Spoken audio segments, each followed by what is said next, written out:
as was stated, our next presentation comes from Alan. He needs no introduction, but I'll give him one anyway. He's a software engineer working with Protocol Labs, currently working to make the distributed web more accessible to developers. Alan, if you want to get started, I will hand it over to you. All right.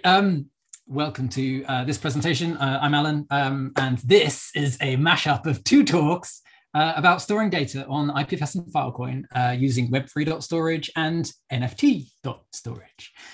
So let's do it. And first of all, I'm going to talk about NFTs quite a lot, the kind of off-chain side of them, how they can be stored decentralized on IPFS and Filecoin for the long haul. I'm kind of new to NFTs. Most people are. They haven't been around for that long. But when I found out about them, I was super excited to see that the IPFS was already being used to store them. So, for example, if I go to like any kind of website like this one, for instance, this is a game. It uses NFTs. They have like a kind of marketplace, and they have like NFTs that you can buy and trade and stuff. So let's have a look at, I don't know, if this one, for instance. I happen to know that this particular game uses the marketplace of marketplaces called OpenSea. OpenSea, there we go. And I can just paste in, hopefully, the token ID of this particular NFT. Hopefully, I can click on it. Oh, did that come up? There we go.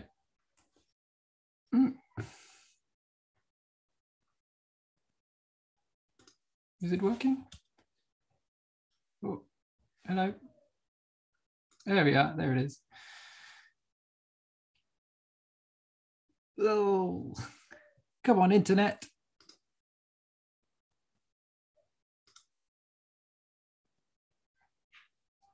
No. OpenSea is not having a good time at the moment. All right, let's try one more time.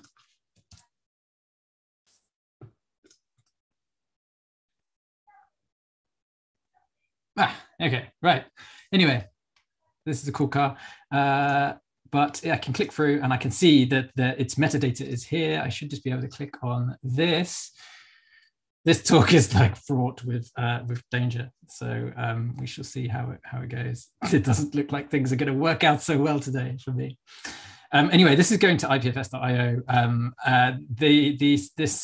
You can see in the bottom left there that it's a CID on IPFS.io, and the metadata for this particular NFT, here it is, it's just come up, is stored on IPFS. So hooray for that. That's great. Hang on, here we go. Back to the notes. There we go. But why is data for NFTs stored on IPFS anyway? Well, it's because it's kind of prohibitively expensive to store data on-chain, on the Ethereum blockchain at least. And IPFS actually has some really nice properties for off-chain data that we'll go into in a little bit. And so as I learned a little bit more about NFTs, I came to realize that the developers that are enabling NFT creators, so like the OpenSea, for example, like Foundation, like Zora, they already cared about users being able to access their data should they ever just like disappear off the face of this earth. Like if they fade away like that, they still want people to access these NFTs that they've bought and created and traded. So they don't want the NFTs to just disappear also. And so IPFS, this comes into play now, and this thing called IPFS can solve this problem. It actually fits the bill really well, and from my point of view, at least, it's not really surprising that it's being used. But so let me just rewind a little bit and explain some basics of IPFS in hopefully not too much technical detail. But I've chosen a little NFT here. That he's a little one-eyed squid thing that's actually on Sandbox game. Anyway, so if I put him on IPFS, firstly, what do you get? You get a CID. It's called a content identifier, and CIDs are a kind of cryptographic hash, and they address the content, not its location. They address that squid with the one eye, not where it is. And that means that any given CID will always refer to the same piece of content. So if that squid were to grow another eye, for instance, then the CID for that squid would actually change. And what typically happens is those CIDs are stored on chain, and they're linked to from chain. And if that wasn't the case, if we used like a regular URL to like Google Drive or like a Dropbox URL or whatever, that could be problematic. Why could that be problematic? Well, the content at the end of that URL could be deleted by the owner. The domain could expire, or the hosting, like it could not be paid and then just go away. The image could, or video or whatever it is, could be altered in some way. So I could have my squid turned into a cute cat or something, which would be disappointing. Or, for instance, the URL just might not be accessible from within your country, or maybe you're in like some sort of corporate firewall or something, where you actually need to get hold of that data from a peer that's maybe closer to you than the internet location where it actually is. So IPFS, how does it work anyway? Well, so if someone who's using IPFS requests that data by its CID, then the person who has it will send it back to you and they'll receive it. You'll receive it. So, and now two nodes have that same content, and they can serve it to anyone else who comes along. So like this, if someone else comes on and goes, do you have this CID, the content for this CID? And either one of those nodes can help to transfer the bytes to that node. We call it bit swapping because why not? And so that happens, and now three of them have it. And the cool thing about this is that the original node who had the content can actually go away, like gone. And the data will still be retrievable from other nodes in the network. And this is the awesome power of peer-to-peer. Hooray! Caveats. There's two caveats. The first one is that if all of the nodes that have the content go away, then you're not going to be able to retrieve it. It's kind of obvious, worth stating. If there's no one on the internet who has the content, you're not going to be able to get the content. That's caveat number one. Caveat number two is slightly less obvious. It is garbage collection. So depending on your configured kind of GC configuration, it might run at a particular time. It might run when your configured repo storage limit is hit. So you might be fetching things from IPFS, it all goes into your repo, and eventually you'll use enough data that IPFS will go, okay, we're kind of full now. Let's do a GC run. And the third other time that it might be run is it could be run manually. So you can actually invoke GC from the command line, or you can, if you've got the HTTP API exposed, you can call it from like that. So what you need to do is tell IPFS that this content is not garbage, because when you obtain content from the network that you didn't actually add yourself, that content is eligible for garbage collection. So if I got this picture of the squid from someone else, then it could be garbage collected in the future. So what you need to do is kind of tell your IPFS that this piece of content is a rare NFT and it's not trash. Don't throw it in the bin, please. And in IPFS, that's referred to as pinning. And if you don't pin your data, then it will eventually be garbage collected. So even if the content is super popular, you can still eventually exit the network. And so these two caveats are why developers generally use a third-party service like Pinata or Textile, Fleek to store their content, because they have nodes that are publicly available and they stay online like 24/7. And obviously they pin the content so it doesn't disappear. Cool. So NFT.storage, Molly just mentioned this earlier, so you kind of already know a little bit about it. It's something that we've been working on for a while now. It's a place where you can store your NFT data, decentralized on IPFS and Filecoin, safe in the knowledge that it'll be there tomorrow. And it hopefully goes some way to addressing that permanence problem. And it's free. It's free as long as we can possibly make it free. And one of the founding kind of principles is that it should be easy to store data using this service. So how does it work? Well, you upload your NFT data to NFT.storage, and NFT.storage stores that data on IPFS nodes in the network. That's right. We actually have a cluster, and we store it on free nodes at least. So okay, so far so good. But how's that different from any other like pinning service? Well, behind the scenes, what NFT.storage is doing is it's negotiating deals to store your data with storage providers on the Filecoin network. And so the Filecoin network, you might already know, incentivizes the storage providers to store data quite heavily. They get paid to store data. They also get typically get paid when data is retrieved, and they also get block rewards when for providing capacity to the network. So why is that good? Well, if NFT.storage were just to happen to just go away, like poof, it's gone, then and also every miner on the net, every IPFS node on the network went away as well, then the Filecoin storage providers who have the content will still have it, and they will store it for the duration of the deal that's been made for them. And so you can think of these storage providers as just another set of IPFS peers with really strong incentives to continue storing that data. And this is hopefully a really good level of redundancy, basically, and should, like I said, go some way to solving that permanence problem. So here it is again, NFT.storage, free decentralized storage for NFTs on IPFS and Filecoin. And the URL is NFT.storage. I've said it about 1,000 times. You should go take a look. We have a simple API. It's expressed as an open API schema. If you don't know what that means, it means we can generate docs like this. We can also actually generate clients from this schema, which is kind of rad in different languages. That's really cool. The API is real small. You're probably going to need even smaller subset of it, like these two. Like if you want to upload a file, just post to /upload. But what I really wanted to draw your attention to here is this this check API. And so with this API, you can actually check the status of any the CID of any NFT that's been uploaded to NFT.storage, and the output for that kind of looks like this. And so you can see here like the pinning status of this particular CID, but also the deals with Filecoin storage providers that have been made or are being made currently. And so you can see their status, like date stamps for when things have happened, the on-chain deal IDs, so you can go and look it up. You can see the address of the storage provider who's actually storing it or going to be storing it.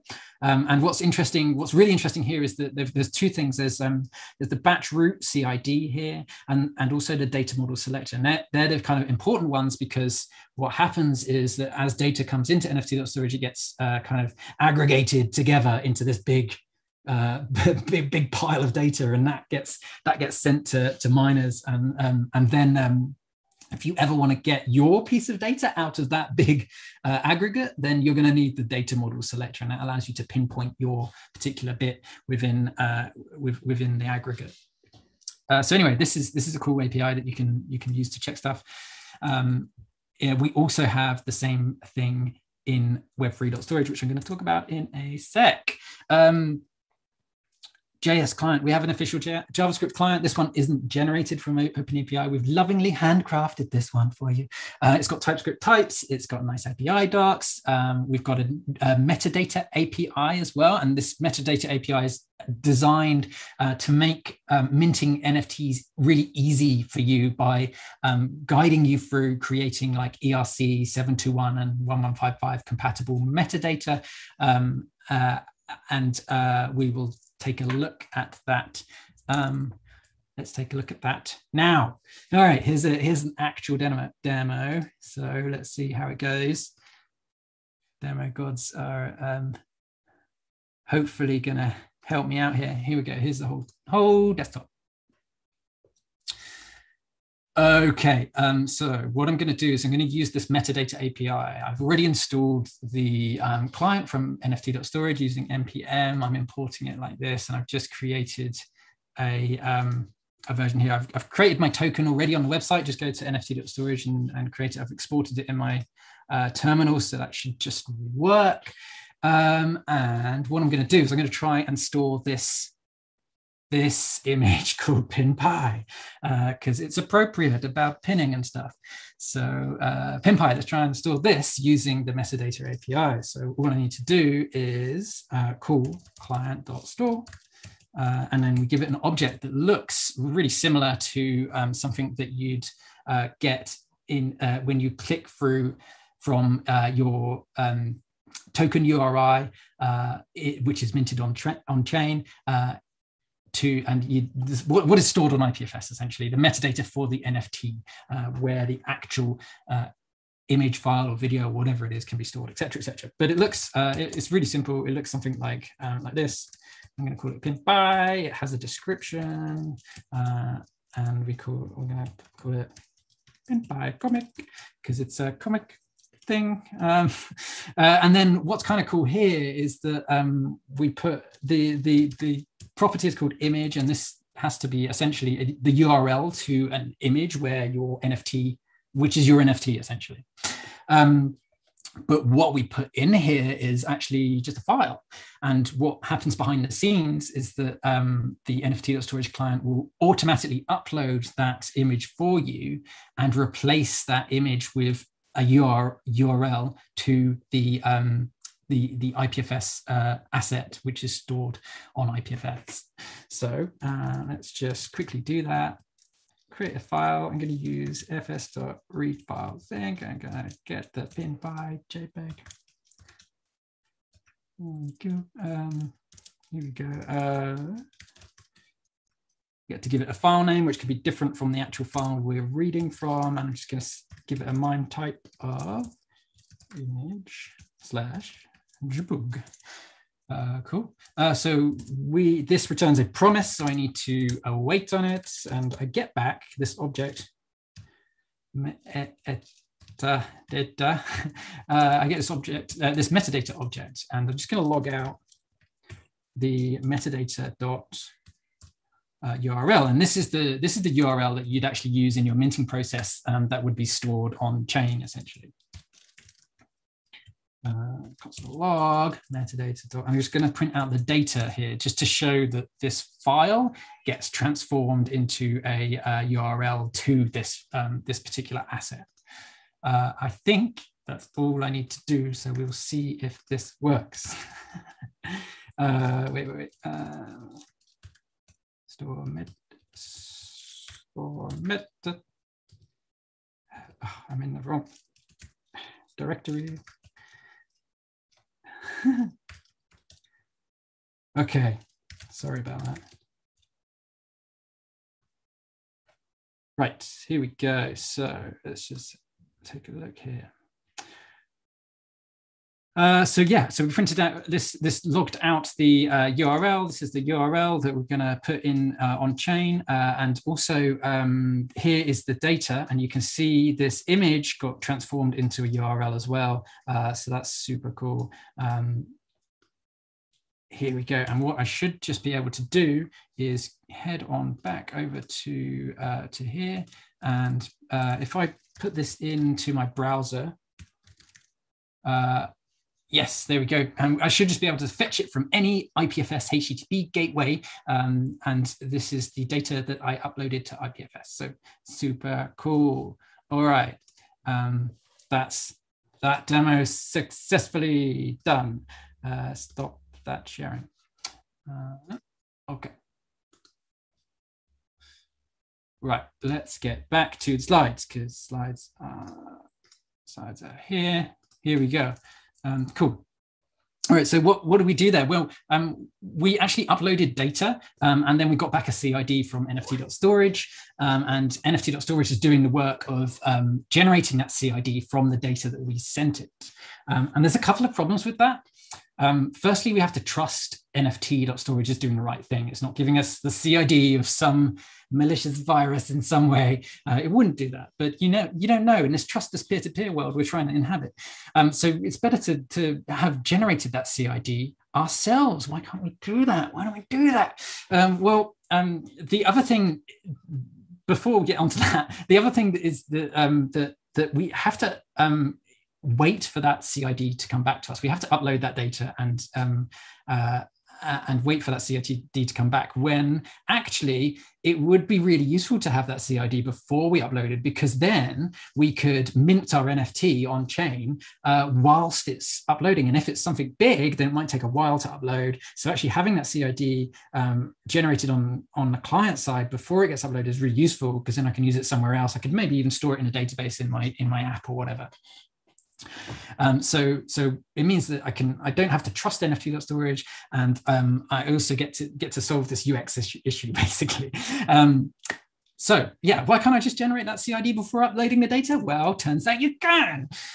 New is storing cars, and cars are not automobiles in this world. Cars are content addressable archives, and it's kind of like tar for DAGs, and DAGs are directed acyclic graphs, and they are the thing that the IPFS generates when you import data to it. So yeah, tar for DAGs, if that's a thing. Anyway, so it allows you to know that CID before you upload, and in the client, so on the client side, we can do the work to generate that CID, and it means assembling that data into the graph, but then we have that CID, we have that root file. But once we have the graph, we pack it into a car and send the car instead. Don't send the data, send the car. It's got the tag, and then that can just be stored by NFT.storage. You know what's being stored is the thing that you added because you generated the CID on the client side. So there we go. And it also means that we can split it up into multiple cars. Like you can send partial DAGs, like bits of it. And that's cool because if you've got like loads of data, you can split it up into smaller bits. And it also allows us to send data that's more than 100 megabytes in size. One of the kind of quirks of this service is that we decided to put it on like Cloudflare workers, and they are cool because they put your worker close to whoever's requesting that API or using that API. But they do have a limit on like how much data you can send them in one chunk. But it's okay because we can chunk up things, so we don't have to abide by this 100 megabyte rule anymore. So you typically end up, this is completely contrived diagram, but you might end up with like something like this, a yellow line. It kind of rings around the nodes in the graph that you maybe be sending in one car. So you might send this set of nodes in one car, you might send this set in another car, and you might send this set in the third car. And we know that all of these cars are related because they have the same root CID. That's pretty cool. And that allows like failure and retry without sending everything again. We can just send any car in any order because it doesn't matter. And that allows us to also report on progress after we finish sending a chunk. So we can say, we've done enough, and you get that UI feedback. So that's cool. All right, let's try a real quick storing the car demo. I know I feel like this is going way over time. I'm sorry. All right, so here we go. Let's stop the share. Let's share my whole screen. Okay, cool. Great. So this is very similar to what we had before. I've imported this extra IPFS car module. This is going to help us pack a car from our content. The path I'm going to use is PinPy again. PinPy.jpg. The content is good. The content is actually, so that's just the file name essentially. Read the file. PinPy. I'm not going to use PinPy at all because what I want to demonstrate is actual splitting and chunking. I've got my skate movie here. It's 24 megabytes. Let's just make sure of that. Here we go. Here's my skating movie. It's 24 megabytes. That's great. I'm going to use that. What happens is that the cars get split into 10 meg chunks. So we should see three chunks, two 10 meg size and one 4 meg. So skate movie, here it is. Oh, typing. Here we go.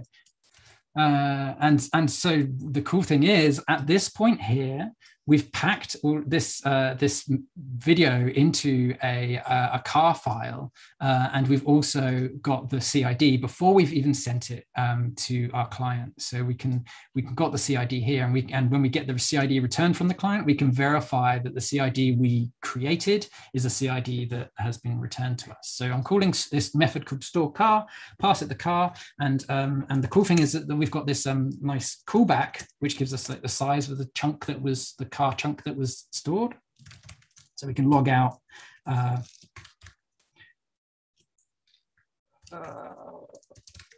we can log out the how many bytes we've stored for each chunk that gets sent. hopefully that's good to go. Store car. There we are. npm node index. Let's try again. Here we go. So you can see here we got that CID like straight away. And so now what's happening is, well, there we go. We've got one chunk got sent. That's like 4 meg. And so these other two, here's a 10 meg chunk just gone through, another 10 meg. So we've got 3 chunks got sent. They all got sent in parallel. We send up to 3 in parallel to not starve browsers. But that's the kind of cool thing about it. And the 4 megabyte chunk, even though it was maybe at the end of the data, it won because it's smaller. So there you go. And the CID we've got back is the same as the CID that we calculated. That's pretty cool. Back to the slides. All right, we are getting on for finishing off. But at this point, I've talked a whole lot about NFT.storage, but Web3.storage is the brand new thing. It's just launched, almost literally, and Web3.storage is built for any data, so it's not just NFTs. If you remember this slide from earlier, then Web3.storage does exactly the same thing. But it's just it's not just for NFTs. It's for any data. So you can put images, videos. You can put documents. Whatever you like, even IPLD data as well. So you can pick what works for you the best. So if you're going to be minting NFTs, then you're probably going to want to go with NFT.storage. It gives you the tools, as you saw, to create and store NFT metadata, and that metadata will comply to Ethereum standards. It also follows best practices for linking to data stored on IPFS. And for everything else, then Web3.storage has you covered. So you should check that out. The other difference right now is that cars are baked into the Web3.storage client that we've made. This is a nice JS client we've done for Web3.storage as well. We'll catch up the NFT.storage client at some point, but at the moment you can see for storing files, at least, you just call like client.put, and then it does. There's no mention of cars here. Like it just does that for you. It will create the DAG. It will split the car up. It will upload. It will do retrying if it should fail, for example. So hopefully even easier than NFT.storage. All right, so let's really quickly dive into the architecture. This is essentially a fork of NFT.storage. In the future, NFT.storage the backend to NFT.storage might be Web3.storage, and we'll see how that goes. But they are very similar at the moment, very similar. And so what happens is that users interact with the HTTP API, they send car files, and we put stuff into our IPFS cluster. That's cool. We have like a 6-node cluster. We put stuff on at least 3 of those nodes in the cluster, so that's kind of cool. And we back up everything to Pinata. Pinata provide a pinning service, as you probably have come across if you've done any kind of IPFS stuff. Yeah, that's there. The storage broker service. This is where all of the interesting stuff happens, basically. And what it does is it grabs all of the CIDs from our database. Our database is called Fauna. No idea why. And anyway, so it batches them up into presents. So then not really batches, they are aggregates of data, essentially. They are presents for miners, and the presents are actually cars as well. Everything is cars. And what happens is that storage providers, they come and eat them up. Not really literally eat them, but they will take them because it's a self-serve kind of thing. They're like, give me the deals and I store that data. Cool. Okay. Last bit. Free. When we say free, we often get questions like why, like how is this even possible? Well, let me tell you a little bit about how it works. This is essentially that bit in the bottom right hand corner of our diagram here, just expanded out a bit. This is one particular storage provider who has some hard disks. Anyway, so what happens is that storage providers commit their hard disk space to the Filecoin network. They basically say, they've got this capacity, and they get like significant block rewards for doing so. And that's this kind of circular thing, because that happens essentially as the block progresses, they get rewards, and this translates into real world profits. Profits are down here, these money stacks at the bottom left, and yeah, so that happens, and that means that they're really like incentivized to keep committing additional hard disk capacity to the network. So they keep doing that like more and more, just so they can make more profit. And of course, why wouldn't you do that? However, when the storage providers are storing data from users on the network, their likelihood of winning block rewards goes up by a big factor, like 10x. So, wow, look at those profits. They just raced up. So you can see the potential profits to be made here by storing real user data. And this is such a powerful incentive for Filecoin storage providers to store data, such as the data that is coming from Web3 storage or NFT storage, that they're willing to offer free storage in order to get this block reward multiple. And in some cases, storage providers want to store data so badly that they'll actually pay users to store their data. So anyway, so as long as these block rewards continue to be really powerful incentive, which will be true for a long, long time. For example, like Bitcoin block rewards are still an incentive for Bitcoin miners today. Storage should be free for all verified users on the Filecoin network right now. And so if it's free for us to store data on Filecoin, then it's free for you to store data with us. So yeah, if you want to learn more about the mechanics behind that and how to be a verified user, then if you go to the Filecoin docs and then click on this, there'll be a link there for Filecoin Plus. It's docs.filecoin.io, and you can find out how to do it. And that is mostly all I have to say. But thank you so much for listening, and hopefully I haven't gone too far over.